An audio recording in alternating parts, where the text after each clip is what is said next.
Bonjour à tous, ça y est, le beau temps arrive. Je vais profiter du week-end de Pâques, week-end de 3 jours, pour faire un peu d'extérieur là. Donc bon bah je vais faire ça tout seul. Malheureusement mon frangin n'est pas là. Ce que je vais faire en fait aujourd'hui, j'ai fait ça ce matin. Donc j'ai posé en fait les lambourdes ou les tasseaux comme vous voulez, qui n'étaient pas encore posés au-dessus du BSO. Et là maintenant je vais m'atteler à la pose des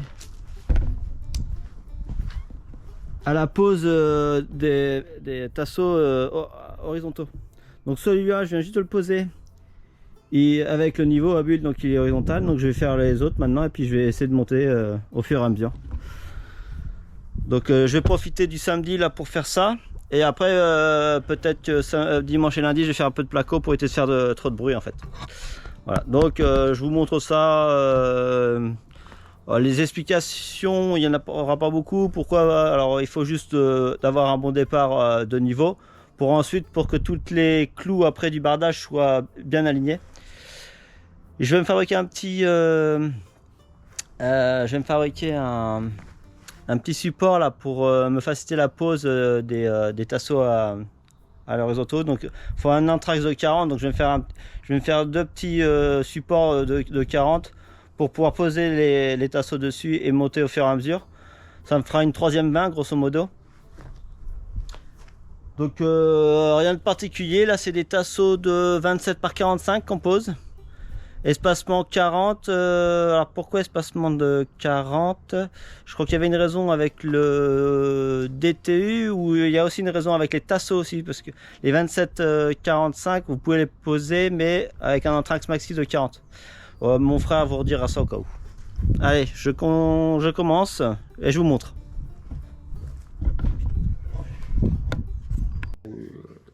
Donc je reviens sur ce que mon frère vous avait annoncé là, au niveau de tout ce qui est fixation, dimension du clairvoie, etc. Alors tout simplement au niveau du contrôle du tonnage ou tout simplement du loutonnage, il faut laisser un minimum de 15 mm Enfin, il faut un tasseau de minimum 15 mm d'épaisseur pour que la circulation de l'air et de l'eau passe bien entre les lames du clairvoie. Bon après un clairvoie c'est forcément ventilé, mais si vous avez un bardage classique, voilà, il faut laisser 15 mm, donc 15 mm d'épaisseur minimum, et le tasseau doit avoir une épaisseur minimale, donc épaisseur 15 mm, largeur 35 mm, donc ça c'est dans le DTI. Donc c'est DTU, tout ce qui est DTU 41.2, donc voilà, donc tout ce qui est revêtement extérieur bois. Sinon, qu'est-ce qu'on a d'autre? Donc tout ça, en fait, vous pouvez le retrouver tout simplement sur notre blog Twinome, hein, dans les normes, donc dans fiche DTU, et vous avez montage de A à Z, et vous allez sur tuto conception mur ossature bois. On a tout marqué avec les normes à respecter. Voilà. Sinon, après au niveau du bois, ça peut être de la classe 2. Bon là, vu qu'on est en clairvoie, nous on prend du Douglas qui est naturellement classe 3, parce que là pour le coup l'eau peut traverser, donc les lithos seront aussi en Douglas, mais si ce n'était pas le cas, vous pouvez être de classe 2. Au niveau entre les tasseaux, donc entre les contre-lithos, on a décidé de mettre 40 cm, on peut aller jusqu'à 60 cm, vraiment jusqu'à 65 cm. En fait, tout va dépendre de l'épaisseur de votre clairvoie. Nous ici, c'est un clairvoie qui fait 21 ou 22 mm d'épaisseur, donc c'est assez fin. Bon, après, c'est une lame qui fait 7 cm, donc voilà. Donc nous on a préféré, pour éviter qu'il y ait des déformations dans le temps, mettre un anthrax de 40. Maintenant si vous avez un clairvoie classique carré qui fait 40 par 40, bah là vous pouvez monter à 60 cm d'anthrax, ça passe. Là le clairvoie est suffisamment épais pour pas se déformer. Sinon au niveau des fixations des pointes, bah, c'est tout simple, hein. Si votre clairvoie votre lame fait plus de 125 mm de large, bah, vous devez mettre 2 pointes par lame. Nous, elle fait 100 cm, donc on met une pointe de fixation, voilà, donc une pointe tous les 40 cm qui correspond à l'anthrax des lithos. Voilà, en gros, pour résumer, sinon, comme je disais, on pourrait revenir sur notre blog. Voilà, allez, c'est parti, on va continuer donc à l'extérieur avec mon frère. C'est parti.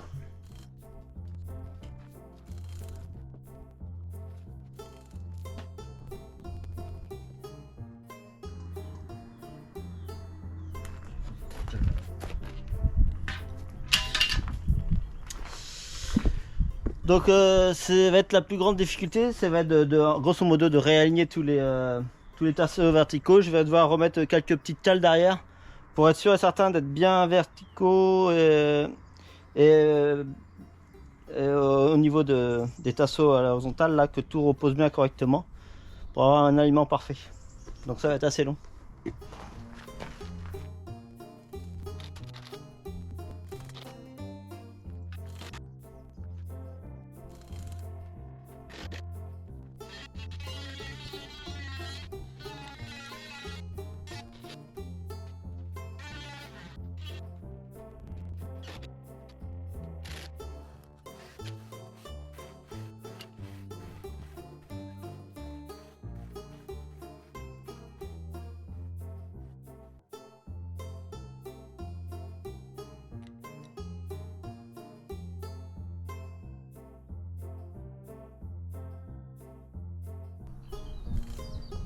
Bon, je vais me fabriquer un petit support exprès et puis je reviens vers vous.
Donc voilà ce que j'ai réussi à faire ce week-end.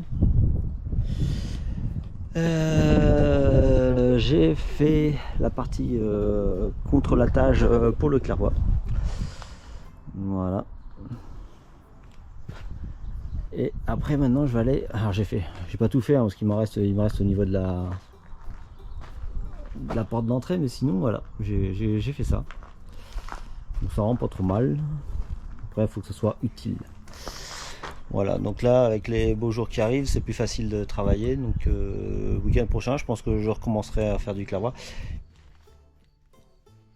Bon alors au niveau bardage, on va pas tout vous montrer là, parce que bon, c'est toujours un petit peu la même chose. Voilà où on en est. Donc de la partie sud, tout est fait. Ça vous avez plus ou moins dû le voir sur la vidéo.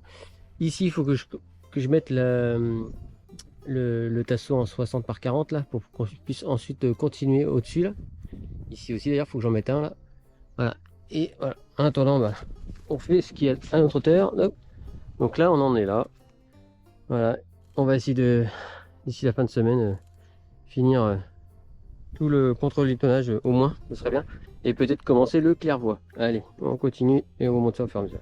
Bon allez, je vous montre rapidement où on en est. Donc voilà, on va dire que la partie ouest, bon, c'est pas on va dire, elle est faite, elle est finie.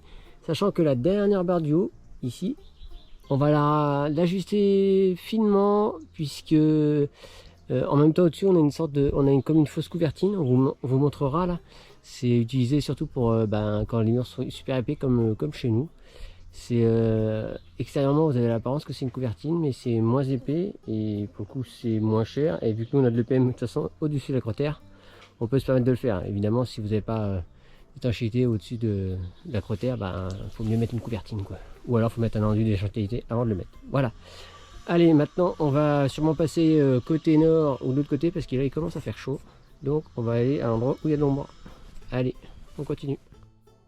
Alors, je voulais revenir sur son petit outil, enfin pas outil, qu'il a fabriqué là pour faire ses cales de 40, vraiment du basique. Hein. Donc tout simple que tout le monde peut faire.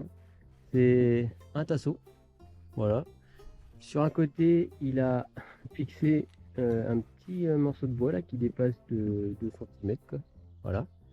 Et de l'autre côté, pareil, 2 cales mais de chaque côté. Ouais, voilà. Et donc après c'est tout simple, hein. Ce qu'il fait, c'est qu'il met comme ça. Et au-dessus, voilà, il a ça vient comme ça, il n'y a plus qu'à buter. Et après pour retirer, il faut forcer un petit peu et il enlève comme ça. Voilà. C'est vraiment basique et il a les deux mêmes. Et ce qui fait qu'il il est sûr d'avoir au 40. Comme ça on est sûr d'être horizontal. Et ça avance et c'est un gain de temps, quoi. Voilà. Donc voilà, tout simple et très pratique. Surtout pour aller plus vite, surtout quand on est tout seul. Voilà. Allez, on continue. Et voilà, mon frère a terminé donc la dernière partie. Donc il s'agit du côté donc, de la chambre parentale. Donc toujours pareil, il n'y a pas le dernier tasseau de nuit puisque ça sera pour ajuster l'espèce de petite couvertine en T qu'on a là. On vous montrera ça plus tard. On fera ça prochainement, je pense. Voilà. Donc on va s'arrêter là au niveau donc tout ce qui est contre-litonnage. Et donc si vous avez des questions, faut pas hésiter à les mettre en commentaire, on y répondra avec joie. Et ça va relativement vite. On n'a pas eu trop de problèmes d'aplomb et tout. On n'a pas eu besoin de mettre tant que ça de cale à 2-3 endroits parce que suivant des fois nos tasseaux en 60 étaient un petit peu mal taillés. Bon, voilà, des fois le bois il joue un petit peu. Et puis le fait qu'on ait quand même aussi une isolation thermique par l'extérieur qui est en fibre de bois, des fois avec la visseuse, visseuse à choc, quand on venait serrer les tasseaux dessus, des fois si on allait trop fort ça pouvait s'enfoncer très très légèrement de peut-être 2 mm, 1 à 2 mm, voire 2 mm maximum dedans, quoi. Mais vraiment quand on forçait, quand on allait trop vite avec la machine, ouais, et ce qui fait que voilà, ça crée des petits écarts donc qu'on récupère rapidement avec des cales. Voilà. Voilà la petite histoire au début où il a été obligé de mettre des cales. Voilà. Après le 90% du temps on n'a pas eu besoin. Voilà, donc si la vidéo t'a plu, n'hésite pas, un petit pouce, ça fait toujours plaisir. Et la prochaine étape, je pense pour vous, ce sera peut-être les bandes à joint. Peut-être que ce sera les bandes à joint. En tout cas, on vous montrera toutes les finitions de la maison. Ou alors ce sera peut-être plutôt la buanderie où on vous montre peut-être tout de A à Z. Donc cloison, placo, élec, voilà, là, tout. Ce sera peut-être ça. À voir. Allez, sur ce, je vous dis à la prochaine. Kenavo, bonjour.